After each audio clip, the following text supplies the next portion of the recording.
नमस्कार दोस्तों, आज हम हमारे 50 प्रैक्टिस सेट की सीरीज चला रखी है। उसका आज हमारा प्रैक्टिस सेट नंबर 23 है। हमने 22 प्रैक्टिस सेट तो कंप्लीट कर लिए हैं और आज हमारा प्रैक्टिस सेट नंबर 23 रहेगा। इसके अंतर्गत हम 25 क्वेश्चन देखेंगे। कितने 25 क्वेश्चन देखेंगे और उनको एक्स्ट्रा फैक्ट्स देखने वाले हैं। तो उनसे बनने वाले सभी क्वेश्चंस इसी वीडियो में डिस्कस कर लिए जाते हैं और इन्हीं प्रैक्टिस सेटों से आपको आगामी एग्जाम में बहुत फ़ायदा मिलेगा। तो आप इन प्रैक्टिस सेट से ज़रूर जुड़े। हम आज इस प्रैक्टिस सेट को बिना देरी किए शुरू करते हैं। हमारा पहला क्वेश्चन है, दिल्ली सल्तनत के किस दिल्ली सल्तनत के किस शासक ने साधारण व्यवसाय के लोगों को उच्च प्रशासनिक पदों पर नियुक्त किया गया था? तो ये किसने किया था? मोहम्मद तुगलक ने। किसने? मोहम्मद बिन तुगलक ने। ये साधारण व्यवसाय करने वाले जैसे माली, रसोइया और अन्य सभी को उच्च प्रशासनिक पदों पर नियुक्त किया गया था। तो इसके फैक्ट्स के बारे में देख लेते हैं। मोहम्मद बिन तुगलक ने अपनी प्रशासनिक दक्षता बढ़ाने के लिए तुच्छ या साधारण व्यवसाय के लोगों को, जैसे रसोइया हो गया, माली हो गया और हो गया शराब बेचने वाला, उनको सभी को उच्च प्रशासनिक पदों पर नियुक्त किया गया था। और अब हम देखने वाले हैं, इसमें और कोई महत्वपूर्ण नहीं है। अब हम देखने वाले हैं जो भी ये हमारे इसमें 4 ऑप्शन दे रखे हैं, तो इन 4 ऑप्शनों के बारे में देख लेते हैं। ये कौन कौन थे और इनका शासनकाल कब कब रहा। इनमें से एक तो है जो राजा नहीं है, वो आपको कमेंट करके बताना है कि कौन सा राजा नहीं है। अब हम देखते हैं। अब हम चारों इनके बारे में देख लेते हैं। हमारा पहला है मोहम्मद बिन तुगलक। कौन? हमारा आंसर था मोहम्मद बिन तुगलक। वही देखते हैं। पहला, साधारण लोगों की नियुक्ति इसने, हमारे क्वेश्चन में पूछा गया था एक साधारण लोगों की नियुक्ति। इतिहासकार बर्नी के अनुसार इसने अजीज खुमार और शराब बेचने वाला था, और फिरोज अज्जाम जो नाय था, जैसे निचले वर्गों को उच्च प्रशासनिक पदों पर बैठाया था। अगला देखते हैं इसके बारे में। इसने राजधानी कहाँ स्थानांतरित की? कहाँ से स्थानांतरित की? राजधानी की थी दिल्ली से। कहाँ? दौलताबाग ले गए। देवगिरी दौलताबाग ले गया। इसने सांकेतिक मुद्रा चलाई थी जो चांदी की कमी के कारण तांबे और कांस्य में परिवर्तित की थी। क्या? तांबे और कांस्य में परिवर्तित की। इसने एक कृषि विभाग भी चलाया था, उसका क्या नाम था? दीन ए अमीर खोई। क्या? दीन ए अमीर खोई। ये पूछा जाता है कि दीन ए अमीर खोई किस से संबंधित है और किसने चलाया था। अगला देखते हैं। इसके समय एक विदेशी यात्री आया, वो कौन था? Ibn Battuta. कौन? इब्न बतूता जो मोरक्को के थे। उसने रहेला पुस्तक भी लिखी। और कब आया था? 1333 में। 1333 में। ये पूछा जाता है कि इब्न बतूता भारत कब आए, किसके समय में आए, कहाँ के निवासी थे, इसकी पुस्तक कौन सी थी। इनसे इस प्रकार के पूछे जाते हैं। अब अगला देखते हैं। रुकनुद्दीन फिरोज। कौन? रुकनुद्दीन फिरोज जो एक अयोग्य शासक थे। कौन? अयोग्य शासक थे। इल्तुतमिश का पुत्र था। किसका? इल्तुतमिश का। जिसकी वास्तविक सत्ता उसकी माँ शाह तुर्कान के हाथ में थी। रजिया का उत्थान, इसके कुशासन को उठाकर ही रजिया सुल्तान दिल्ली की पहली महिला शासिका बनी थी। कौन? रजिया सुल्तान जो इसकी सिस्टर थी, वह दिल्ली की पहली महिला शासिका बनी थी। अब इसके बारे में अगला देखते हैं हम। कौन? मिनहाज उल कौन? मिनहाज उस सिराज। क्या? मिनहाज उस सिराज। ये एक राजा ना होकर एक इतिहासकार थे। क्या? ये एक राजा ना होकर एक इतिहासकार थे, प्रतिष्ठित इतिहासकार। सुल्तान नसीरुद्दीन मोहम्मद और इल्तुतमिश के काल का दरबारी विद्वान था। ग्रंथ इसने प्रमुख ग्रंथ लिखा था तबाकात ए नासिर। कौन सा? तबाकात ए नासिर लिखी, जो गुलाम वंश का मुख्य स्रोत है। गुलाम वंश का मुख्य स्रोत कौन सा है? तबाकात ए नासिर। गयासुद्दीन बलवान। कौन सा? गयासुद्दीन बलवान। कठोर नीति अपनाई थी इसने, विद्रोहियों और मंगोलों को कुचलने के लिए लौह रक्त की नीति अपनाई। किसने? गयासुद्दीन बलबन ने। किन किन को? ये एक तो मंगोलों को, और विद्रोही, कोई भी विद्रोही हो उनको कुचलने के लिए लौह रक्त की नीति अपनाई थी। अगला है दरबारी प्रथा। क्या? दरबारी प्रथा ये राजा की प्रतिष्ठा बढ़ाने के लिए सिजदा, कौन सा? सिजदा, घुटने पर बैठना, और पाबोस, कदम चूमना। सिजदा और पाबोस किसने चलवाया था? गयासुद्दीन बलबन ने ये प्रथा चलवाई थी। फारसी त्यौहार, इसने फारसी त्यौहार कौन सा? नवरोज, कौन सा? नवरोज की शुरुआत की थी। फारसी त्यौहार है नवरोज, जिसकी शुरुआत की फारसी नववर्ष होता है ये। चालीसा कांति ये चालीसा तुर्क सरदारों की एक गुट था, जो तुर्काना एक चेहलगामी कहलाता था। क्या? तुर्काना एक चेहलगामी कहलाता था, उसको समाप्त किया था। उस और सैन्य विभाग कौन सा चलाया था? दीवान ए आखिर, कौन सा? दीवान ए आखिर या अर्ज विभाग की स्थापना की थी इसने। गुप्तचर विभाग चलाया था इसने। गुप्तचर विभाग कौन सा था? बरीद, बरीद नामक गुप्तचर विभाग नियुक्त किया। अब हम अगले क्वेश्चन पर चलते हैं। क्वेश्चन नंबर 2, कौन सा? Question number 2। क्वेश्चन नंबर 2 क्या है? निम्नलिखित में से किस क्षेत्र को अकबर ने, कौन से? किस क्षेत्र को अकबर ने 1568 में अपने राज्य में मिला लिया था? तो ये किसको मिलाया था? ये मिलाया था चित्तौड़ को। किसको? चित्तौड़ को। अब देखते हैं हम इसके बारे में। और इसने इनको, ये चारों है, इनको कब कब मिलाया, और इस अकबर के बारे में पूरी जानकारी लेने वाले हैं हम। अकबर ने 1568 में ईस्वी में मेवाड़ की राजधानी चित्तौड़ पर आक्रमण किया और उसे जीत लिया। यह घेराबंदी लगभग 4 महीने तक चली थी। कितने? 4 महीने तक की चित्तौड़ की चारों तरफ घेराबंदी रखी, जिसके बाद दुर्ग पर मुगल नियंत्रण हो गया। यह अकबर की सैन्य सफलताओं में से एक महत्वपूर्ण पड़ाव था। चित्तौड़ विजय के बाद मेवाड़ के राणा उदय सिंह, कौन थे? मेवाड़ के राणा उदय सिंह ने अरावली पहाड़ियों में शरण ले ली थी, लेकिन यह क्षेत्र मुगल साम्राज्य के हिस्सा बन गया था। ये क्षेत्र मुगल साम्राज्य के हिस्सा बन गया था। और जब भी ये राणा उदय सिंह थे, इसने इसकी अधीनता स्वीकार नहीं की थी। अब हम देखने वाले हैं जो अकबर के बारे में पूरा शासनकाल देखने वाले हैं। अब हम देखने वाले हैं, पहले तो अकबर की पूरी जानकारी लेंगे, और फिर बाद में अकबर के ये जो चारों ऑप्शन दे रखे हैं, ये अकबर से किस प्रकार संबंधित है, ये देखने वाले हैं। तो हम देखने जा रहे हैं अकबर का शुरुआती जीवन कैसा रहा। इसका जन्म कब हुआ था? 1542 में। कहाँ? अमरकोट के राजा वीरसाल के महल में। कौन सी जगह? अमरकोट के राजा वीरसाल के महल में। इसकी माता कौन सी? अमीदा बानो बेगम। कौन? अमीदा बानो बेगम इसकी माता थी। इसका राज्याभिषेक कब हुआ था? इसका राज्याभिषेक हुआ था 14 फरवरी को 1556 को पंजाब के कालानौर में। कौन सी जगह? पंजाब के कालानौर में हुआ था। मात्र 13 वर्ष की आयु में। कब? मात्र 13 वर्ष की आयु में हुआ था इसका राज्याभिषेक हुआ। और इसके संरक्षक कौन थे? बैराम खां थे। कौन? बैराम खां। बैराम खां इसके संरक्षक थे। कब? 1556 से 1560 तक इसके संरक्षक रहे। संरक्षक रहा, जिसे खान ए खाना की उपाधि दी। किसने? अकबर ने इसे खान ए खाना की उपाधि दी थी। अगला देखते हैं, इसके महत्वपूर्ण युद्ध और सैन्य विजय कौन कौन से रहे। इसने पहला कौन सा था? पानीपत का प्रथम युद्ध, वो द्वितीय युद्ध। पानीपत का प्रथम युद्ध तो जो इब्राहिम लोदी और बाबर के मध्य हुआ था। कब? 1526 में। और द्वितीय युद्ध कब हुआ था? 5 नवंबर 1556। बैराम खां के नेतृत्व को, बैराम खां अकबर की ओर से नेतृत्व कर रहे थे, और अफगान राजा हेमू, कौन? हेमचंद्र को हराया था इसने। वो हल्दी घाटी का युद्ध फिर हुआ था। हल्दी घाटी का युद्ध, हल्दी घाटी का युद्ध कब हुआ था? 18 जून 1556 को, वो 76 को। कब? 1576 को। किस किस के मध्य हुआ था? ये हुआ था। इस अकबर के सेनापति कौन थे? ये थे मेवाड़ के राजा मान सिंह। कौन? मेवाड़ के राजा मान सिंह और महाराणा प्रताप के मध्य लड़ा गया था। इसमें महाराणा प्रताप के घोड़े का नाम था चेतक। क्या?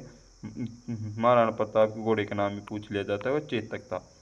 अब हम अगला देखते हैं, अंतिम सैन्य अभियान कौन सा था इसका? अंतिम सैन्य अभियान कौन सा था? ये था 1601 में कौन सा असीरगढ़ का किला, कौन सा असीरगढ़ का किला पर जिसे अकबर ने सोने की चाबियों से खोला था, सोने की चाबियों से असीरगढ़ के किले को खोला था। धार्मिक और सामाजिक सुधार कौन कौन से, चलो भाई ये देखने वाले हैं अब। 1562 में, कब 1562 में दास प्रथा का अंत किया, किसका, दास प्रथा का अंत कब किया था, 1562 में। इसने 1663 में तीर्थ यात्रा कर समाप्त कर दिया था, कौन सा, तीर्थ यात्रा कर समाप्त कर दिया। और 1500 वो, ये 1600 बोल रहा हूँ गलती से, तो ये 1563 और 1562 है। वो 1564 जजिया कर समाप्त किया, गैर मुसलमानों पर लगने वाला टैक्स समाप्त कर दिया था। वह अब है 1575, कौन सा, 1575 फतेहपुर सीकरी में इबादत खाना, कौन सा, इबादत खाना जो प्रार्थना भवन की स्थापना की थी, कब, 1575 में, कब, 1575 में। अब अगला है 1579, कौन सा, 1579 में महरज नामा, क्या, मजहरनामा की घोषणा की, धार्मिक मामलों में खुद को सर्वोच्च बताया। अगला है 1582, कौन सा, 1582 दीन ए इलाही, कौन सा, दीन ए इलाही, तोईद ए इलाही नाम से एक धर्म की शुरुआत की, जिसे एकमात्र हिंदू को किसने अपनाया था, बीरबल ने। ये भी क्वेश्चन बार बार पूछा जाता है कि एकमात्र दीन ए इलाही को अपनाने वाला एकमात्र हिंदू कौन थे, बीरबल थे। अब इसके प्रशासनिक और राजस्व व्यवस्थाएं देख लेते हैं। इसने मनसबदारी प्रथा शुरू की थी, कौन सी, मनसबदारी। सेना और अधिकारियों को रैंक, जात और सवार देने के लिए मंगोलियाई व्यवस्था को लागू किया था। दहशाला या जब्ती प्रणाली 1580 में शुरू की थी, कौन सी, दहशाला या जब्ती प्रणाली जो 1580 में शुरू की। अकबर के वित्त मंत्री राजा टोडरमल द्वारा तैयार की गई 10 साल के उत्पादन पर आधिकारिक टैक्स प्रणाली है। साहित्य कला और स्थापत्य कला देख लेते हैं इसकी मुख्य। अकबर के नवरत्न अबुल फजल ने 3 भागों में अपनी अकबर की जीवनी लिखी थी, क्या, अकबर की जीवनी लिखी थी 3 भागों में, जिसमें तीसरा भाग को आयन ए अकबरी कहा जाता है, क्या, आयन ए अकबरी कहा जाता है। प्रमुख इमारतें कौन कौन सी का निर्माण करवाया, आगरा का किला, लाहौर का किला, इलाहाबाद का किला, फतेहपुर सीकरी शहर और पंचमहल और हुमायूं का मकबरा, ये किसने बनवाए थे, अकबर ने सभी की बनवाई थी। अब इसका स्वर्ण काल, अकबर के काल को हिंदी साहित्य का स्वर्ण काल कहा जाता है, किसका, हिंदी साहित्य का। अब मृत्यु और मकबरा, इसका मृत्यु कब हुई थी, 1605 में, कब, 1605 में, अंतिम सा 25 में मृत्यु हुई। और इसका मकबरा कहाँ है, सिकंदराबाद में, कौन सी जगह, सिकंदरा में, सिकंदराबाद में, सिकंदरा आगरा में है। इस हम हमारे 4 ऑप्शन है उनको सभी को देख लेते हैं। बंगाल के बारे में देखते हैं। पहला ऑप्शन है हमारा बंगाल। इसका संबंध किस प्रकार है, अकबर ने यहाँ अफगान शासक दाऊद खान कर्रानी को राजमहल के युद्ध में, किसमें, राजमहल के युद्ध में 1576 में हराकर बंगाल और बिहार को पूरी तरह मुगल साम्राज्य का हिस्सा बना लिया था। बंगाल और बिहार को पूरी तरह मुगल साम्राज्य का हिस्सा बना लिया। अगला है गुजरात, कौन सा, गुजरात के बारे में देख लेते हैं। गुजरात कब, 1572 से 1573। इसका संबंध गुजरात से कौन थे, मुजफ्फर शाह तृतीय को हराया। और अभियान को 2 प्रमुख तथ्य है जो अकबर ने अपने जीवन में पहली बार समुद्र यानी खंबात की खाड़ी इसी अभियान में दौरान देखा था। अकबर ने पहली बार से कब देखा था समुद्र, ये जो यहाँ गया था गुजरात विजय पर, कौन सी, गुजरात विजय पर वहीं देखा था। अगला है गुजरात विजय की खुशी में अकबर ने फतेहपुर सीकरी में कौन सा, बुलंद दरवाजे का निर्माण करवाया था, किसमें, फतेहपुर सीकरी में बुलंद दरवाजे का निर्माण कराया। अगला चित्तौड़, कौन सा, चित्तौड़ जो 1567 से 1568 के मध्य। इसने अकबर ने फरवरी 1568 में मेवाड़ की राजधानी चित्तौड़ किले पर घेरा डालकर विजय प्राप्त की थी। उस समय शासक कौन थे, महाराणा प्रताप के पिता कौन थे, उदय सिंह। महाराणा प्रताप तो 1576 के युद्ध में आए थे, लेकिन उससे पहले कौन थे, उसके पिता महाराणा उदय सिंह। उस युद्ध में वीर सेनापति जयमल और फत्ता लड़ते हुए मारे गए, जिसकी बहादुरी से खुश होकर अकबर ने आगरा के किले के मुख्य द्वार पर उनकी हाथी पर सवार मूर्तियां लगवाई गई है। कहाँ? आगरे के किले में।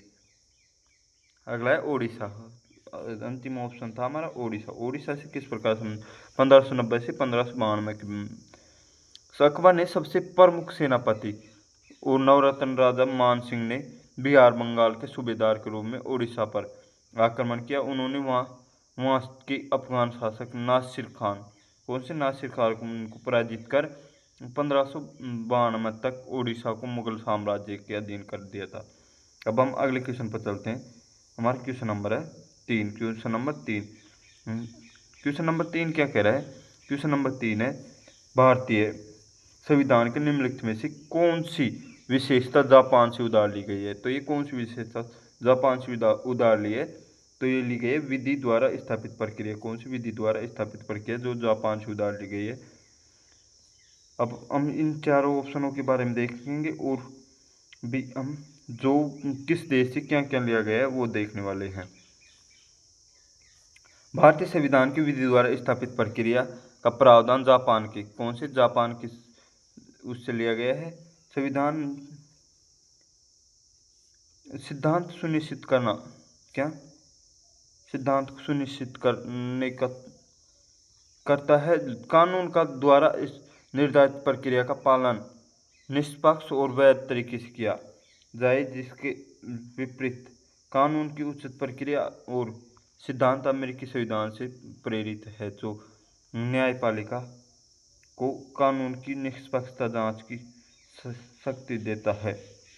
अब हम ये 4 ऑप्शन दे रखे हैं, इनके बारे में देखते हैं कि ये कौन कौन से देश से लिए गए हैं और उस देश से कौन कौन से अन्य हमारे संविधान में ग्रहण किया गया है। जापान, पहला ऑप्शन था क्या? विधि द्वारा स्थापित प्रक्रिया कहाँ से ली गई है? जापान से। विधि द्वारा स्थापित प्रक्रिया जापान से ली गई है। अगला है सर्वोच्च न्यायालय का सलाहकार क्षेत्राधिकार कहाँ से लिया गया है? ये लिया गया है कनाडा से। कौन से? कनाडा के से लिए गए, तो कनाडा के सभी वो देखने वाले कनाडा से ली गई। अन्य महत्वपूर्ण जो हमारे एग्जाम की दृष्टि से बहुत महत्वपूर्ण है वो देखने वाले। एक मजबूत केंद्र के साथ संघीय व्यवस्था कहाँ से ली गई है? ये ली गई कनाडा से। अपशिष्ट शक्तियों का केंद्र में निहित होना, ये कहाँ से है? कनाडा से। केंद्र द्वारा राज्य के राज्यपालों की नियुक्ति, राज्य के राज्यपालों की नियुक्ति कहाँ से ली गई है? कनाडा के संविधान से। और है अगला है हमारा 3 और 4 ऑप्शन, जो न्यायिक समीक्षा और राष्ट्रपति पर महाभियोग कहाँ से लिया गया है? ये लिया गया है यूएसए के संविधान से। किसके? यूएसए के संविधान से। अब इसकी अन्य विशेषता देख लेते हैं। इसके अन्य विशेषता क्या क्या है? मौलिक अधिकार कहाँ से लिए गए? यूएसए के संविधान, अमेरिका के संविधान से मौलिक अधिकार लिए गए। न्यायिक पालिका की स्वतंत्रता कहाँ से ली गई? ये भी अमेरिका के संविधान से ली गई। सर्वोच्च न्यायालय और उच्च न्यायालय के न्यायाधीशों को हटाने का प्रावधान कहाँ से लिए गए? ये भी हमारे यूएसए के संविधान से लिए गए। अगला है कौन सा? उपराष्ट्रपति का पद भी यहीं से लिया गया है। अब हम अगले क्वेश्चन पर चलते हैं। Question number 4। कौन सा? क्वेश्चन नंबर 4, निम्नलिखित में से कौन सा देश शंघाई सहयोग संगठन का सदस्य, क्या शंघाई सहयोग संगठन का सदस्य है? तो ये कौन सा है? कजाकिस्तान, जो संस्थापक सदस्य था। संस्थापक सदस्य इनमें कौन कौन शामिल थे ये देखेंगे। अब हम इसके बारे में देख लेते हैं। शंघाई सहयोग संगठन कौन सा? शंघाई सहयोग संगठन एससीओ की स्थापना 2001 में, कब? 2001 में हुई थी। इसके 5 संस्थापक सदस्य देश थे। कौन कौन? चीन, रूस, कजाकिस्तान, किर्गिस्तान और तजाकिस्तान। कौन कौन? चीन, रूस, तजाकिस्तान, कजाकिस्तान, किर्गिस्तान और तजाकिस्तान। इन देशों को शंघाई 5 के नाम से भी जाना जाता था। उज्बेकिस्तान 2001 में संगठन में शामिल हो और भारत और पाकिस्तान कब हुए थे? 2017 में। कब? 2017 में इसके पूर्ण सदस्य बने, जबकि ईरान बाद में 2023 में बना था। कब? तो 2023 में ईरान बना है सबसे नवीनतम सदस्य। अब हम अगले क्वेश्चन को देखते हैं। अगला क्वेश्चन हमारा क्वेश्चन नंबर 5, अंतर्राष्ट्रीय न्यायालय क्या? अंतर्राष्ट्रीय न्यायालय के बारे में दे रखा है।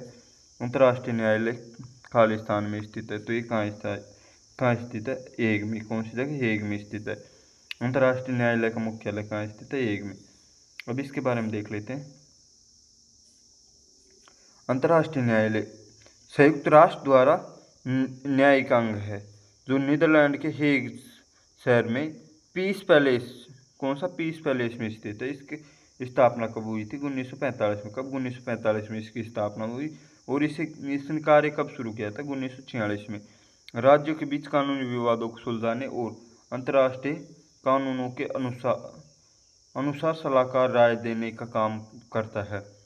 संयुक्त राष्ट्र के 6 मुख्य अंगों में से एक है क्या? 6 मुख्य अंग में से एक है। ये 6 मुख्य अंग देख लेते कौन कौन से हैं और उनकी स्थापना कब कब हुई और उनके बारे में देख लेते हैं। इसमें पहला है महासभा। कौन सा? महासभा। इसे विश्व की लघु संसद भी कहा जाता है। महासभा को विश्व की लघु संसद कहा जाता है। इसमें सभी सदस्य देशों के प्रतिनिधि शामिल होते हैं। वर्तमान में इसमें कितने देश शामिल है? 193। कितने? 193 देश शामिल है। हर साल सितंबर में इसका नियमित सत्र शुरू होता है। नया बजट पास करना और नए सदस्यों को शामिल करना इसका मुख्य काम होता है। अब अगला है सुरक्षा परिषद। सुरक्षा परिषद को पुलिसमैन कहा जाता है। क्या? सुरक्षा परिषद को पुलिसमैन कहा जाता है। इसका काम क्या है? अंतर्राष्ट्रीय शांति और सुरक्षा बनाए रखना। इसमें कुल सदस्य कितने? 15 सदस्य होते हैं। इसमें 5 तो स्थायी होते हैं और 10 अस्थायी होते हैं। क्या? इसमें 5 तो स्थायी होते हैं और 10 अस्थायी होते हैं। 5 स्थायी कौन कौन से होते हैं? ये होते हैं अमेरिका, रूस, ब्रिटेन, फ्रांस और चीन।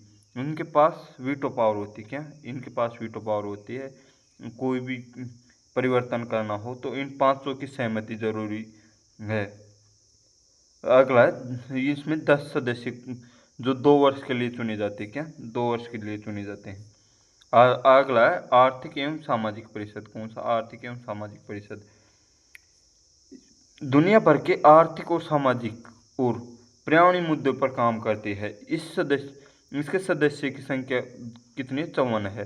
इसका कार्यकाल 3 वर्ष का होता है। कितने? 3 वर्ष का कार्यकाल होता है। इसके तहत कई विशेष एजेंसियां जैसे WHO, ILO और यूनेस्को काम करती है। कौन कौन सी? WHO, ILO और यूनेस्को इसी आर्थिक एवं सामाजिक परिषद के अंतर्गत काम करती है। अगला देखते हैं न्याय परिषद, न्यास परिषद। न्याय परिषद में न्यास परिषद, इसका गठन उस क्षेत्र को देखरेख के लिए किया गया था जो द्वितीय विश्व युद्ध के बाद स्वतंत्र नहीं हो पाए थे। तो 1994 में पलाव के स्वतंत्र होने के बाद इस परिषद के कार्य को व्यावसायिक रूप से निलंबित कर दिया गया। अभी ये वर्तमान में ये कार्यशील नहीं है। ये परिषद न्यास परिषद है। जो अंतर्राष्ट्रीय न्यायालय, कौन सा? अंतर्राष्ट्रीय न्यायालय के बारे में देखते हैं।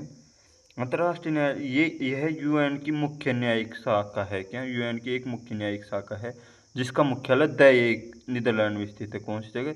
द हेग नीदरलैंड में स्थित है। यह एकमात्र संघ है जिसका मुख्यालय न्यूयॉर्क में नहीं है। क्या? अंतर्राष्ट्रीय न्यायालय एकमात्र ऐसी संस्था है जिसका मुख्यालय न्यूयॉर्क में नहीं है। वो कहाँ है? द हेग में। इसमें कुल 15 न्यायाधीश होते हैं जिनका कार्यकाल 9 वर्ष का होता है। कितने? 9 वर्ष का। सचिवालय अंतिम है। सचिवालय संयुक्त राष्ट्र के प्रशासनिक और रोजमर्रा के कार्यों को संभालता है। कौन? सचिवालय। इसके प्रशासनिक प्रमुख को महासचिव कहा जाता है। इसके प्रशासनिक प्रमुख को क्या कहा जाता है? महासचिव, जिसकी नियुक्ति 5 वर्ष के लिए होती है। क्या? इसकी नियुक्ति 5 वर्ष के लिए होती है। अगला देखते हैं वर्तमान महासचिव कौन है? Antonio Guterres. अब हम अगले क्वेश्चन को देखते हैं। Question number 6। कौन से? Question number 6।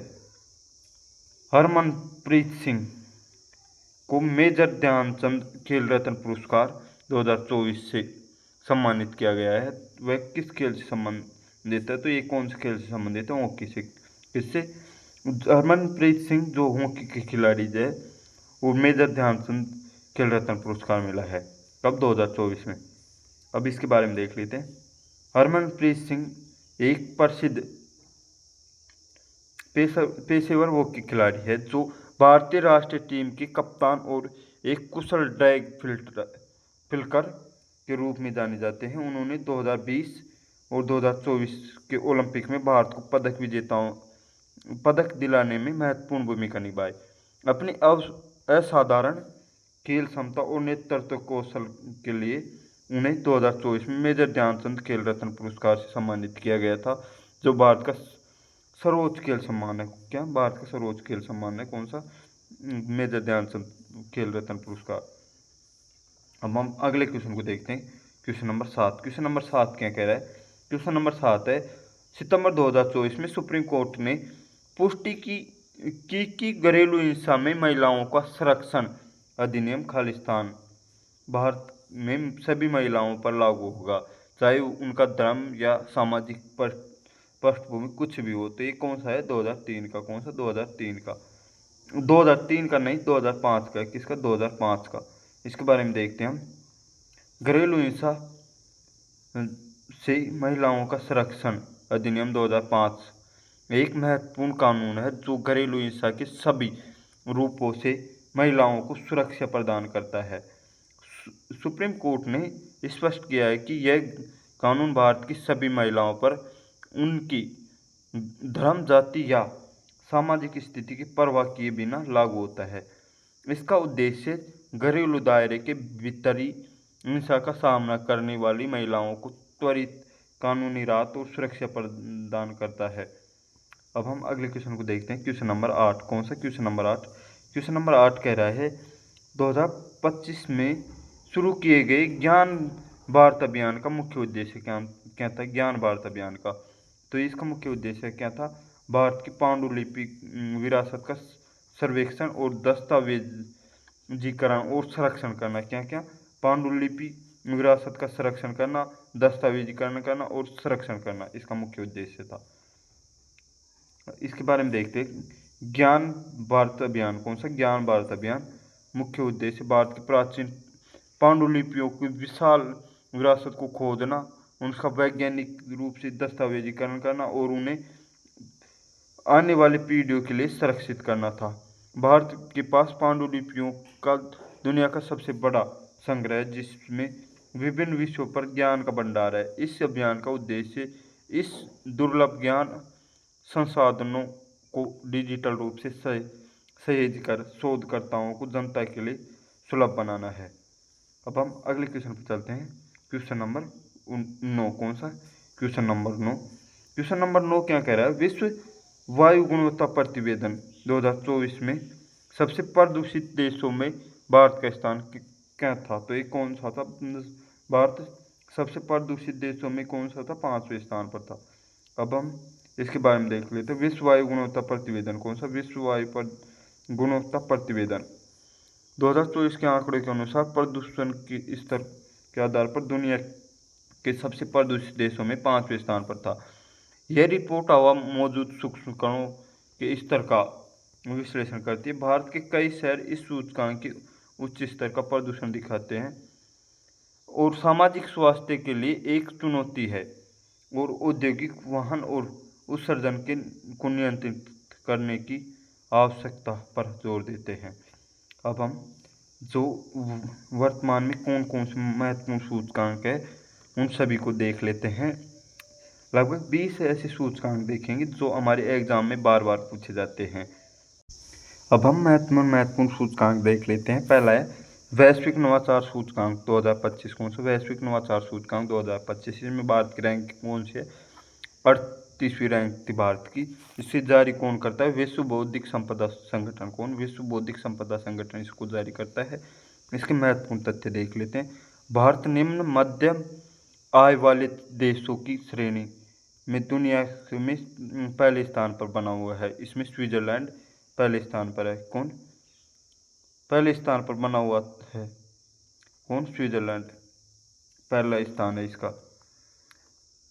विश्व प्रेस स्वतंत्रता सूचकांक। क्या? विश्व प्रेस स्वतंत्रता सूचकांक 2026 ये जारी हुई है 2026 में। इसमें भारत की कौन सी रैंक है? 157, जो 180 देशों में से किसने 180 देशों में से 157वीं रैंक है।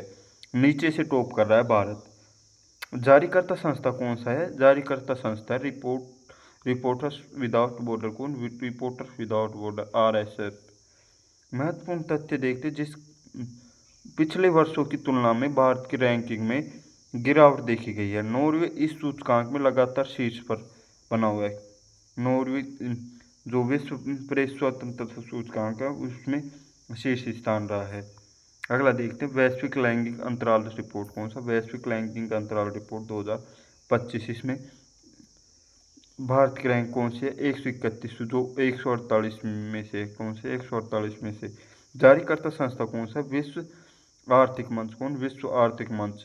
इसके महत्वपूर्ण तथ्य देखते हैं, भारत में शैक्षणिक प्राप्ति और स्वास्थ्य के क्षेत्र में सुधार किया, लेकिन महिला श्रम भागीदारी में अभी भी पीछे है। इसमें आयरलैंड लगातार 16वीं बार पहले स्थान पर रहा है। कौन? आयरलैंड। अगला देखते हैं हम, विश्व प्रसन्नता रिपोर्ट कौन सा? विश्व प्रसन्नता रिपोर्ट। इसमें भारत की रैंक कौन सी है? 116वीं। कौन सी? 116वीं भारत की रैंक है। जारीकर्ता संस्था कौन है? संगठन राष्ट्र क्या? संयुक्त राष्ट्र विकास समाधान नेटवर्क। कौन? संयुक्त राष्ट्र सतत विकास समाधान नेटवर्क। इसके महत्व, भारत की स्थिति में पिछले वर्ष 118वें स्थान पर था और अब की बार कौन से में 116वें स्थान पर है। थोड़ा सुधार हुआ है। फिनलैंड लगातार 9वीं बार दुनिया के सबसे खुशहाल देश बना है। वैश्विक शांति सूचकांक 2025 कौन सी? वैश्विक शांति सूचकांक 2025। इसमें भारत की रैंक 115वीं है। कौन सी? 115वीं। जारीकर्ता संस्था कौन सा है? Institute for economics and peace. कौन सी? Institute for economics and peace. महत्वपूर्ण तथ्य देखते, भारत की शांति व्यवस्था में धीरे धीरे क्रमिक सुधार देखा जा रहा है। आइसलैंड की दुनिया की सबसे शांति देश है। कौन सा? आइसलैंड। हेनले पासवर्ड इंडेक्स 2026 कौन सा? Henley passport index 2026। इसमें भारत की रैंक 175वां है। कौन सा? भारत की रैंक 175वां नहीं, ओनली फॉर 75वां है। जारीकर्ता संस्था कौन सा? Henley and partners. कौन? Henley and partners. महत्वपूर्ण तथ्य देखते हैं, यह सूचकांक दुनिया के सबसे शक्तिशाली पासपोर्ट की गणना करता है। भारतीय पासपोर्ट धारक बिना पूर्व वीजा के कई देश की यात्रा कर सकते हैं। सिंगापुर इसमें पहले स्थान पर। कौन सा? सिंगापुर इसमें पहले स्थान पर। जलवायु परिवर्तन प्रदर्शन सूचकांक कौन सा? जलवायु परिवर्तन प्रदर्शन सूचकांक। भारत की रैंक 23वां है। कौन सा? भारत की रैंक 23वां है। जारीकर्ता संस्था कौन सा है? German watch. कौन? जर्मन वॉच और climate and action network.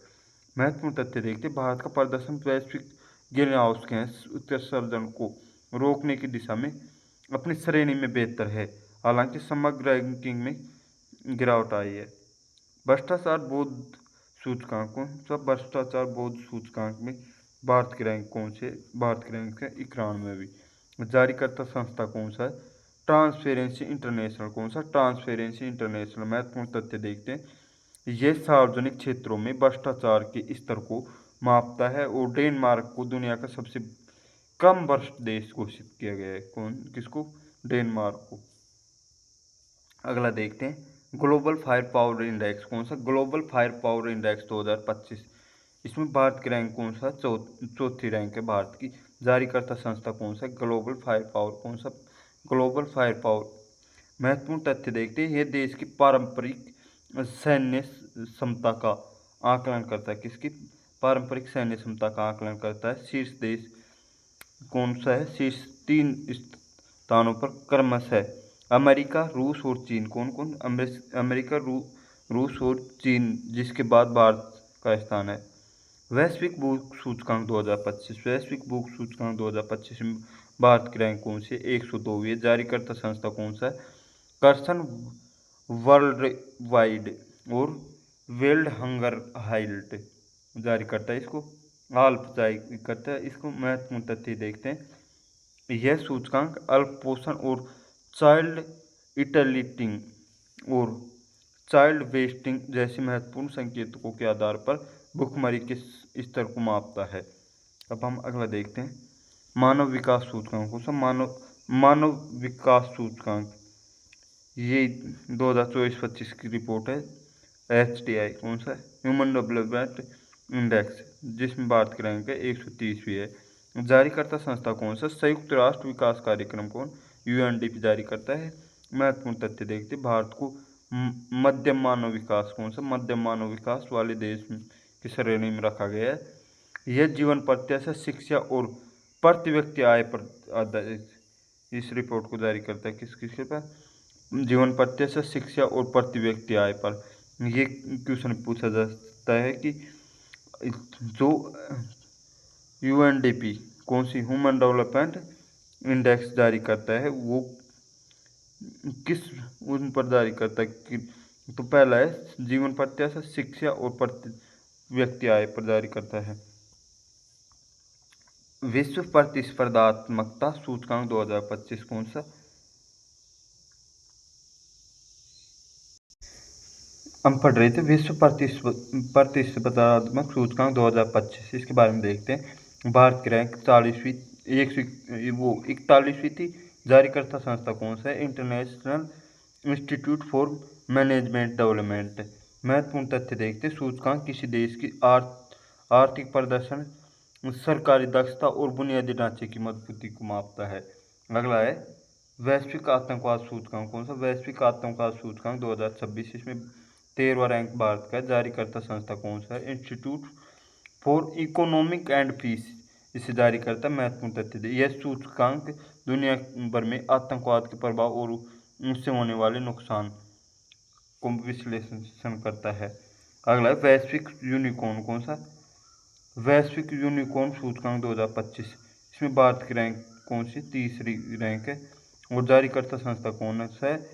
Huron research institute. कौन सा? Huron research institute. महत्वपूर्ण तथ्य देखते हैं।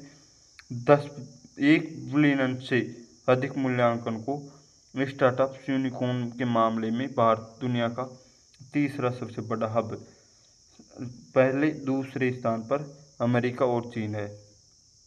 अगला देखते हैं 15वां, जो अंतिम है, कानून का शासन सूचकांक। कौन सा? 2025 में और ये 86वां स्थान भारत की है। जारीकर्ता संस्था कौन सी है? World justice project. कौन? World justice project. इसके बारे में देखते हैं। महत्वपूर्ण तथ्य देखते हैं। यह सूचकांक मानवता सूचकांक को मापता है कि विभिन्न देशों में आम जनता को न्याय और सुरक्षा और मौलिक अधिकार कितने प्रभावित ढंग से मिल सकते हैं। हमारे अगले क्वेश्चन पर चलते हैं। हमारा क्वेश्चन नंबर 10 है, नीति आयोग ने पहला स्कूल शिक्षा गुणवत्ता सूचकांक खालिस्तान में जारी किया है। तो ये कब जारी किया है? ये 2019 में जारी किया था। कब? 2019 में। अब इसके बारे में देख लेते हैं। नीति आयोग ने स्कूली शिक्षा गुणवत्ता सूचकांक, स्कूल एजुकेशन क्वालिटी इंडेक्स का पहला संस्करण 2019 में जारी किया था। इसका मुख्य उद्देश्य राज्यों और केंद्र शासित प्रदेशों को स्कूली शिक्षा के क्षेत्र में उनके प्रदर्शन के आधार पर रैंक करना और उनके स्वस्थ प्रतिस्पर्धा को बढ़ावा देना है। यह सूचकांक सीखने के परिणामों और पहुंच, बुनियादी ढांचे और प्रशासनिक प्रक्रियाओं जैसे प्रमुख मानकों पर आधारित है। अब हम अगले क्वेश्चन पर चलते हैं। Question number 11। क्वेश्चन नंबर 11 क्या कह रहा है? क्वेश्चन नंबर 11 कह रहा है कि भारत में एक सींग वाले गैंडे, कौन सा? एक सींग वाला गैंडे का दूसरा सबसे बड़ा आवास कौन सा है? पहला तो है काजीरंगा नेशनल पार्क। कौन सा? काजीरंगा राष्ट्रीय उद्यान, जो असम में है। कौन सी जगह? असम में। और दूसरा कौन सा है? दूसरा है जलपादरा राष्ट्रीय उद्यान। कौन सा? जलपादरा राष्ट्रीय उद्यान। इसके बारे में देख लेते हैं। काजीरंगा राष्ट्रीय उद्यान जो भारत के एक सींग वाले गैंडे का सबसे बड़ा प्राकृतिक आवास है, जो असम में स्थित है। इसके बाद पश्चिम बंगाल, कौन सी जगह? पश्चिम बंगाल का जलपादरा राष्ट्रीय उद्यान एक सींग वाले गैंडे का दूसरा सबसे बड़ा आवास माना जाता है। गैंडे मुख्य रूप से तराई और घास मैदानों में पाए जाते हैं। इनकी आबादी के संरक्षण के लिए जलपादरा महत्वपूर्ण पारिस्थितिक क्षेत्र है। अब हम अगले क्वेश्चन पर चलते हैं। Question number 12। क्वेश्चन नंबर 12 क्या कह रहा है? क्वेश्चन नंबर 12 कह रहा है कि भारत में किस वर्ष में एक मौसम संबंधी रॉकेट की प्रक्षेपण के साथ अंतरिक्ष अनुसंधान में काम करना शुरू किया था। ये कब किया था? 1963 में। कब? 1963 में। इसके बारे में देखते हैं। भारत के अंतरिक्ष कार्यक्रम की शुरुआत 1963 में हुई थी, जब केरल के थुम्बा में पहला मौसम संबंधी रॉकेट साउंडिंग रॉकेट प्रक्षेपित किया था। यह भारत के अंतरिक्ष अनुसंधान के इतिहास में एक ऐतिहासिक उपलब्धि थी, जिसके बाद से में भारतीय अंतरिक्ष अनुसंधान संगठन की स्थापना का मार्ग पर प्रशस्त किया गया। इस शुरुआत में भारत को अंतरिक्ष प्रौद्योगिकी के क्षेत्र में आत्मनिर्भर बनाने की दिशा में पहला कदम बढ़ाया था। अब हम अगले क्वेश्चन पर चलते हैं। Question number 13। कौन सा? Question number 13। सतीश धवन अंतरिक्ष केंद्र खालिस्तान में स्थित है। तो ये पूछा गया है कि सतीश धवन अंतरिक्ष केंद्र कहाँ स्थित है? तो ये श्रीहरिकोटा में स्थित है। कौन सी जगह? श्रीहरिकोटा। सतीश अंतरिक्ष केंद्र पहले श्रीहरिकोटा रेंज के रूप में जाना जाता था। आंध्र प्रदेश के श्रीहरिकोटा में स्थित यह इसरो का प्रक्षेपण केंद्र है, जहां भारतीय उपग्रहों और रॉकेट का प्रक्षेपण किया जाता है। समुद्र तट पर इसकी भौगोलिक स्थिति इसे रॉकेट प्रक्षेपण के लिए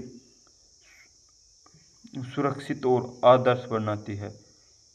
यहाँ दो मुख्य प्रक्षेपण पैड है, जिनका उपयोग विभिन्न प्रकार के मिशनों के लिए किया जाता है। अब हम अगला क्वेश्चन देखते हैं। Question number 14। कौन सा? Question number 14। क्वेश्चन नंबर 14 क्या कह रहा है? क्वेश्चन नंबर 14 कह रहा है, निम्नलिखित में से कौन सा कथन गैसीय अवस्था के संबंध में सही है? तो पहला है, इस अवस्था में कण उच्च गति से बेहतरीन ढंग से घूमते हैं। तो बेहतरीन ढंग से घूमते हैं, ये सही है। गैस अत्यधिक संपीड़ित होती है, ये भी सही है। तो हमारा 1 और 2 दोनों ऑप्शन सही है। ऑप्शन नंबर 3 है। अब हम इसके बारे में देख लेते हैं। गैसीय अवस्था में पदार्थों के कणों के बीच अंतराणविक का आकर्षण बल बहुत कम होता है, जिससे वे उच्च गति के साथ बेहतरीन ढंग से और स्वस्थ रूप से घूमते हैं। हमारा एक कथन 1 में यही था, तो ये सही है। गैसों के कणों के बीच रिक्त स्थान बहुत अधिक होता है, जिसके कारण उन पर दबाव डालकर उन्हें आसानी से कम आयतन में लगाया जा सकता है, इसलिए इसे अत्यधिक संपीड़ित होती है। अब हम अगला क्वेश्चन देखते हैं। Question number 15। कौन सा? क्वेश्चन नंबर 15 क्या कह रहा है? क्वेश्चन नंबर 15 कह रहा है, अगस्त 2025 में अगस्त 2025 में DRDO ने सुदर्शन चक्र, कौन सा? सुदर्शन चक्र परियोजना का प्रक्षेपण खालिस्तान से संबंधित है। तो ये किससे संबंधित है? वायु रक्षा लेजर प्रणाली। किससे? वायु रक्षा लेजर प्रणाली से संबंधित है। अब इसके बारे में देखते हैं। DRDO ने की सुदर्शन चक्र परियोजना एक उन्नत वायु रक्षा लेजर प्रणाली से संबंधित है। इस प्रणाली का उद्देश्य दुश्मन के मिसाइलों, ड्रोनों का विमानों को लेजर किरणों के माध्यम से नष्ट करना और भविष्य के युद्ध क्षेत्र में एक गेम चेंजर साबित हो सकती है। अगस्त 2025 में इसके प्रक्षेपण का उद्देश्य लेजर तकनीक की सटीकता और प्रशासनिकता को प्रमाणित करना था। अब हम अगले क्वेश्चन को देखते हैं। Question number 16। कौन सा? Question number 16। क्वेश्चन नंबर 16 क्या कह रहा है? गुरु गोविंद सिंह की मृत्यु के बाद किसके नेतृत्व में खालसा मुगल शासन के खिलाफ विद्रोह हुआ था? तो ये किसके बाद हुआ था? ये किसके नेतृत्व में हुआ था? ये हुआ था बंदा बहादुर के नेतृत्व में। किसके? बंदा बहादुर के नेतृत्व में। इसके बारे में देख लेते हैं। गुरु गोविंद सिंह की मृत्यु कब हुई थी? 1708 के बाद बंदा सिंह बहादुर ने सिखों का नेतृत्व संभाला। उन्होंने पंजाब में मुगल शासक के अत्याचारों के खिलाफ खालसा सेना का गठन किया। यह शक्तिशाली विद्रोह को नेतृत्व किया था। बंदा बहादुर ने सरहिंद को जीतकर वहां के मुगल शासन का अंत किया और स्वतंत्र सिख शासन की नींव रखी। वे अपने वीरतापूर्ण संघर्ष और मुगल साम्राज्य को चुनौती देने के लिए जाना जाता है। अब हम अगला क्वेश्चन देखते हैं, क्वेश्चन नंबर 17। रुपए चालू करने के भुगतान संतुलन पर खालिस्तान में परिवर्तनीय बनाया गया था। तो ये किसे बनाया गया? 2 अगस्त 1994। कब? 2 अगस्त 1994 को। इसके बारे में देख लेते हैं। भारतीय अर्थव्यवस्था में आर्थिक सुधारों के अंतर्गत अगस्त 1994 में रुपए को चालू करने खाते के लेन देन के लिए पूर्ण रूप से परिवर्तनीय बनाया गया। इसका अर्थ है यह है कि अब लोग विदेशी मुद्रा का उपयोग वस्तुओं और सेवाओं के आयात निर्यात, यात्रा, प्रेषण जैसे चालू खाते के कार्यों के लिए बिना किसी सरकारी प्रतिबंध के कर सकते हैं। यह भारत के वैश्विक और अर्थव्यवस्था के साथ जोड़ने की एक महत्वपूर्ण नीतिगत शुरुआत है। अब हम अगले क्वेश्चन पर चलते हैं, क्वेश्चन नंबर 18। क्वेश्चन नंबर 18 क्या कह रहा है? ये क्वेश्चन क्या कह रहा है? भारत में राष्ट्रपति राज्यसभा के लिए कितने सदस्यों को मनोनीत करता है? तो राष्ट्रपति कितने सदस्यों को मनोनीत करता है? ये 12 सदस्यों को मनोनीत करते हैं। कितने? 12 को।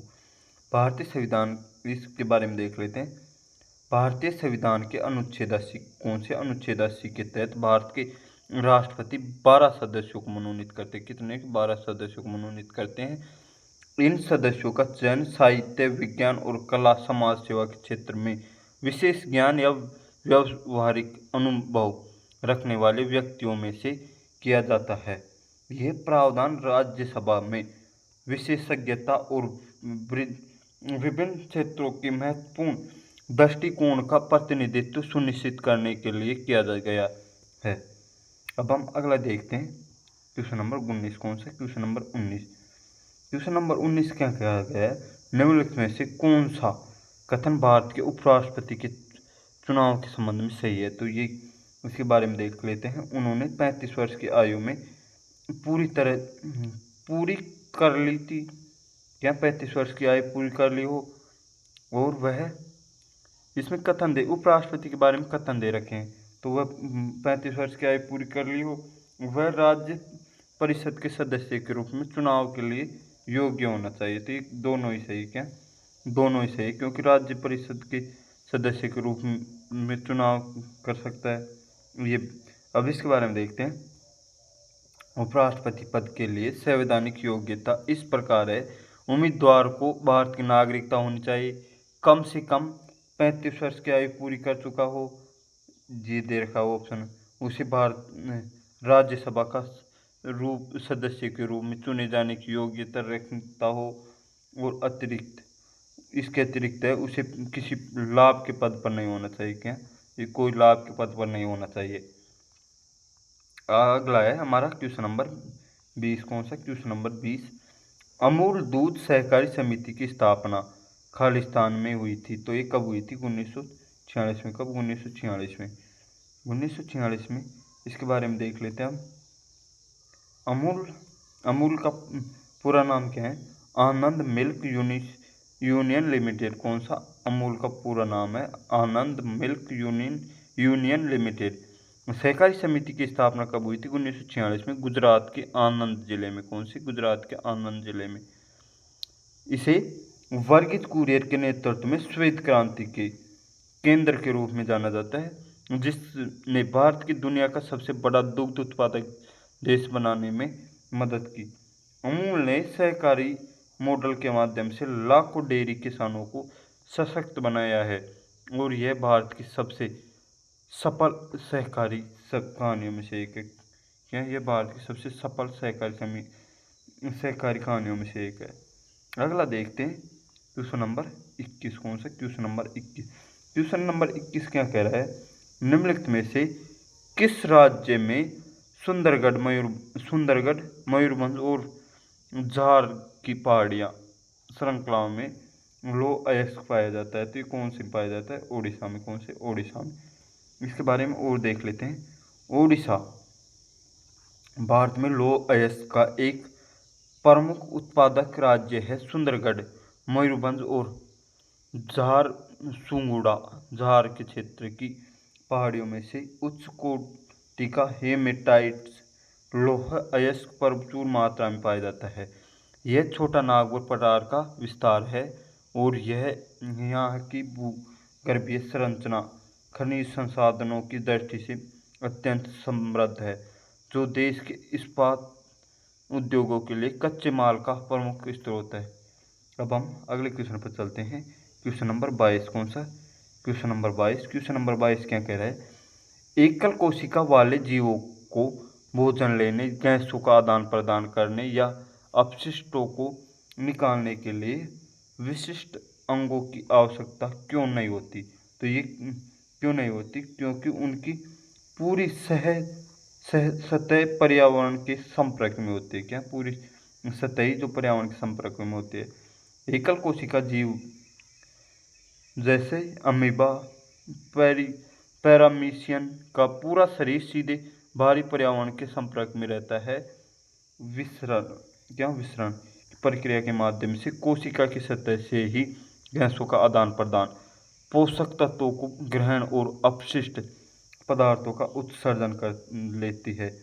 उसे जटिल और बहुकोशिकीय जीवों की तहत परिवर्तन तंत्र या विशेष तंत्रों की आवश्यकता नहीं होती, क्योंकि प्रत्येक कोशिका सीधे वातावरण से जुड़ी होती है। अब हम अगले क्वेश्चन पर चलते हैं। Question number 23। क्वेश्चन नंबर 23 क्या कह रहा है? क्वेश्चन नंबर 23 कह रहा है निम्नलिखित में से कौन सा कथन रक्तवाहिनियों के संबंध में सही है? तो हमारा ऑप्शन नंबर 1 सही है। धमनियों में वे वाहिकाएं हैं जो हृदय से रक्त को शरीर में विभिन्न अंगों तक ले जाती है। क्या? हृदय से रक्त को शरीर के विभिन्न अंगों तक ले जाती है। इसके बारे में देख लेते हैं। धमनियाँ वे रक्त वाहिकाएं होते हैं जो ऑक्सीजन युक्त रक्त को हृदय से शरीर के विभिन्न ऊतकों और अंगों तक पहुंचाती है। इसके विपरीत सिराएं शरीर के अंगों से विऑक्सीजन रक्त को वापस हृदय तक लाती है। सिराओं में बैकफ्लो रोकने के लिए वाल्व होती है। धमनियों में नहीं। कोशिकाएं सबसे छोटी रक्त वाहिका होती है जिसकी दीवारें एक कोशिकीय जीवनी पतली होती है, न कि सिराएं। अब हम देखते हैं, ये रक्त से संबंधित क्वेश्चन पूछा गया है, तो हमारे जो भी रक्त से बनने वाले क्वेश्चन है, क्या रक्त टॉपिक से बनने वाली जो भी क्वेश्चन है, उन सभी क्वेश्चनों को अब इसके माध्यम से डिस्कस करते हैं। रक्त से बनने वाले सभी क्वेश्चन देखते हैं हम। पहला है, रक्त के घटक से बनने वाले प्रश्न है। मानव रक्त का पीएच मान कितना होता है? मानव रक्त का पीएच मान होता है 1.4। मानव रक्त का पीएच मान कितना होता है? 7.4। गलती से 1.4 बोल दिया, ये 7.4 होता है। रक्त का कितना प्रतिशत भाग प्लाज्मा का होता है? तो रक्त का कितना प्रतिशत भाग प्लाज्मा का होता है? ये होता है लगभग 55% होता है। शेष 45% जो रक्त कोशिकाओं का होता है। क्या? रक्त कोशिकाएं होती है 45%। अगला है, प्लाज्मा से जल की प्रतिशत मात्रा कितनी होती है? तो प्लाज्मा में जल की मात्रा कितनी होती है? ये होती है 90 से 92%। कितनी? 90 से 92%। अगला है, रक्त का थक्का जमने में कौन सा प्लाज्मा प्रोटीन मदद करती है? कौन से प्लाज्मा प्रोटीन मदद करती है? तो ये करती है फाइब्रोनोजेन। कौन सा? फाइब्रोनोजेन। अब अगला है, हम लाल रक्त कणिका कौन सी? आरबीसी से बनने वाले सभी क्वेश्चन देख लेते हैं जो हमारे एग्जाम में बार बार पूछे जाते हैं। तो आरबीसी का निर्माण मानव शरीर में कहाँ होता है? तो आरबीसी का निर्माण होता है अस्थि मज्जा में। कौन से? अस्थि मज्जा में। ये क्वेश्चन बार बार हमारी चाहे कोई सी भी एग्जाम हो, रेलवे की हो या एसएससी को, इसमें क्वेश्चन पूछा जाता है। आरबीसी का कब्रिस्तान किसे कहा जाता है? तो आरबीसी का कब्रिस्तान किसे कहा जाता है? प्लीहा को। क्या? प्लीहा को आरबीसी का कब्रिस्तान कहा जाता है। आरबीसी का जीवन काल कितने दिनों का होता है? अगला है, आरबीसी का जीवन काल कितने दिनों का होता है? तो ये 20 से 120 दिन का। कितना? 20 से 120 दिन का होता है। हीमोग्लोबिन में कौन सा धातु तत्व पाया जाता है? हीमोग्लोबिन में कौन से धातु तत्व पाया जाता है? तो ये पाया जाता है लोहा। कौन सा? लोहा। इसका सूत्र है Fe²+। इसे इस रूप में देखा जाता है। रक्त का लाल रंग किसके कारण होता है? अगला है, रक्त का लाल रंग किसके कारण होता है? तो ये हीमोग्लोबिन के कारण होता है। रक्त का लाल रंग हीमोग्लोबिन के कारण होता है। रक्त श्वेत रक्त कणिका, अब अगला टॉपिक है। इसमें रक्त में श्वेत रक्त कणिका जिसे प्लेटलेट्स कहते हैं, इसे प्रश्न है, शरीर का सिपाही विकास सिपाही किसे कहते हैं? तो WBC को शरीर का सिपाही कहते हैं, श्वेत रक्त कणिका को, क्योंकि रोगों को से रक्षा करता है। कौन? जो हमारी WBC है, जो हमारे रोग है उनसे लड़ती है और उनसे रक्षा करती है। अगला है, रक्त में WBC की अत्यधिक वृद्धि से कौन सी बीमारी होती है? तो WBC की अत्यधिक वृद्धि हो जाएगी तो कौन सी बीमारी होगी? वो होगी ल्यूकेमिया। कौन सी? ल्यूकेमिया, जिसे ब्लड कैंसर भी कहते हैं। ब्लड कैंसर या ल्यूकेमिया बीमारी होगी। अगला है, डेंगू बुखार में रक्त के किस घटक की डेंगू बुखार में रक्त की किस घटक की संख्या तेजी से कम होती है? तो ये होती है प्लेटलेट्स की प्लेटलेट्स या थ्रोम्बोसाइट की। रक्त का थक्का बनने में कौन सा विटामिन आवश्यक है? तो रक्त का थक्का बनने में कौन सा विटामिन आवश्यक है? ये विटामिन के आवश्यक है। रक्त समूह, अगला है, रक्त समूह से संबंधित क्वेश्चन पूछे जाते हैं, तो उनसे संबंधित भी क्वेश्चन देख लेते हैं। रक्त समूह की खोज किसने की थी? तो ये किसने की थी? कार्ल लैंडस्टीनर ने। किसने? कार्ल लैंडस्टीनर ने, जो 1990 में की थी। कब? 1900 में की थी। 1990 में नहीं, 1900 में की थी। किस रक्त समूह को सर्वदाता कहा जाता है? तो किसको कहा जाता है? ये कहा जाता है O- को। O- को रक्तदाता को क्या कहा जाता है? सर्वदाता। अगला है, किस रक्त समूह को सर्वग्राही कहा जाता है? O- को सभी से ग्रहण कर सकता है और सभी को दे सकता है, और AB+ जो सर्वग्राही होते हैं सभी से ग्रहण कर सकता है। RH फैक्टर की खोज किस जीव में की जाती है? तो ये की जाती है रिसस बंदर में। कौन से? रिसस बंदर में RH फैक्टर की खोज की जाती है। रक्त परिसंचरण तंत्र और हृदय से संबंधित बनने वाले सभी क्वेश्चन देख लेते हैं। मानव शरीर में रक्त परिसंचरण तंत्र की खोज किसने की थी? तो ये की थी विलियम हार्वे ने। किसने? विलियम हार्वे ने रक्त परिसंचरण तंत्र की खोज की थी।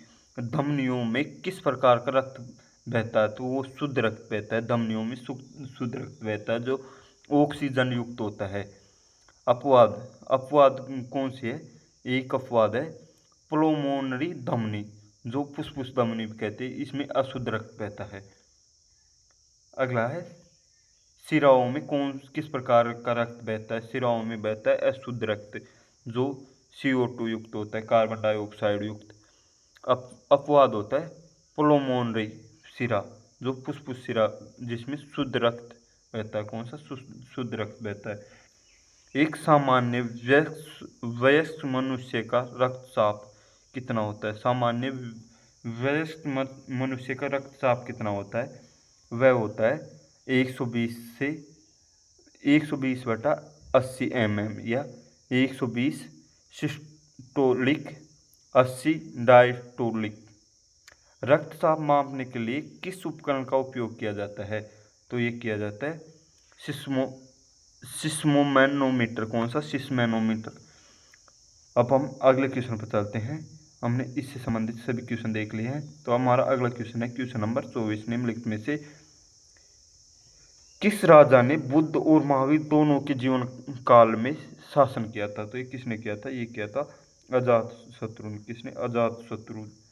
इसके बारे में देख लेते हैं। अजातशत्रु मगध के हर्यक वंश का एक अजातशत्रु जो मगध के हर्यक वंश का एक शक्तिशाली शासक था। वह बुद्ध और महावीर जैन धर्म के 24 तीर्थंकर थे। कौन से 24 तीर्थंकर थे? दोनों को समकालीन था। ऐतिहासिक साक्ष्यों के अनुसार अजातशत्रु ने अपने शासनकाल के दौरान इन दोनों महापुरुषों से मुलाकात की थी और उनका आशीर्वाद लिया। मगध साम्राज्य के विस्तार के लिए जाना जाता है। उसे वैशाली और कौशल के साथ युद्ध करके अपने राज्य का शक्तिशाली बनाया। अब हम हमारा अगले क्वेश्चन पर चलते हैं। आज का अंतिम क्वेश्चन है। अंतिम क्वेश्चन क्या है? सिंधु नदी के आसपास के क्षेत्र को संदर्भित करने के लिए प्राचीन यूनानियों ने किस नाम का उपयोग किया था? तो ये किया था इंडियो या इंडिके। इसके बारे में देख लेते हैं। इंडो प्राचीन यूनानियों ने सिंधु नदी के लिए सिंधु नदी को इंडोस का शब्द प्रयोग किया और इसी आधार पर उन्होंने सिंधु नदी के आसपास उस क्षेत्र को उन्होंने देखा था। संदर्भित करने के लिए इंडोई या इंडी के नाम का उपयोग किया था। कालांतर में इस शब्द इंडिया के रूप में विकसित हुआ। पूरे भारतीय उपमहाद्वीप को वैश्विक स्तर पर कई नई पहचान मिली है। तो आज हमने हमारा जो 25 क्वेश्चन का प्रैक्टिस सेट नंबर 23 था, कौन सा प्रैक्टिस सेट नंबर 23, ये कंप्लीट कर लिया है। तो आपको आज का वीडियो कैसा लगा और आपकी कोई इस क्वेश्चनों से संबंधित या आपको इसमें कोई और एक्स्ट्रा फैक्ट जोड़ने की राय हो तो वो ज़रूर दें। धन्यवाद। मिलते हैं हम नेक्स्ट वीडियो में जल्द ही।